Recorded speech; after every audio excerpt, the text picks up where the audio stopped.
And a question that we do have from the audience, Kelsey, this dropped in during your segment, but it's open to all of our panelists as well. Kelsey, once you've realized that your client has perhaps gone overboard with a non-compete, do you recommend revising it and having all current employees signing the new one? Sure. I'm happy to address that. So this is a tricky area. I think it really depends on how many people have signed it and how bad the agreement actually is. Because while you might think that revising it and have everyone signing a new one is just, okay, now like we fixed the problem moving forward, that could actually get used against you in the current matter if you want to enforce this overbroad one against the employee at issue.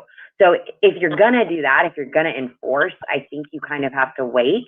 If you are going to work something out with the employee that's prompted this whole review, then I think you could go ahead and try to do a revision. The thing you have to worry about then is there are just practical problems with that. So we heard from all the speakers about the different kind of consideration that can be required.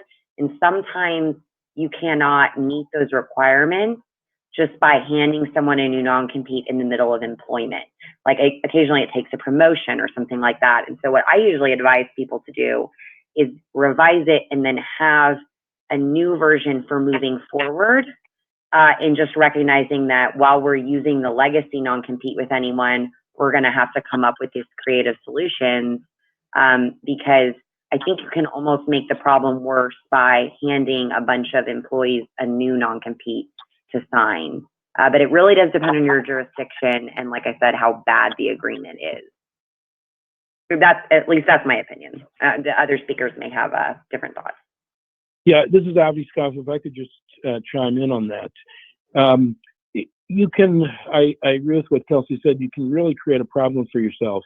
Even if you have a problematic non-compete, you can create a problem for yourself if you just ask everyone on the workforce who's in the appropriate category to sign a new non-compete, because what that does is it may suggest to the employee that their existing non-competes are unenforceable.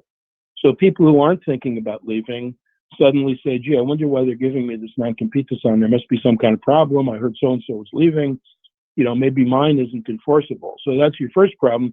Your second problem is, as Kelsey said, you know, with an existing employee, you have to give consideration.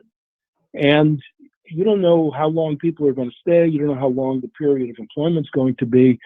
So, you know, most employers are not eager to start handing out money to support consideration for a non-compete. The employer is not going to want to be negotiating with all of the employees what the additional consideration should be.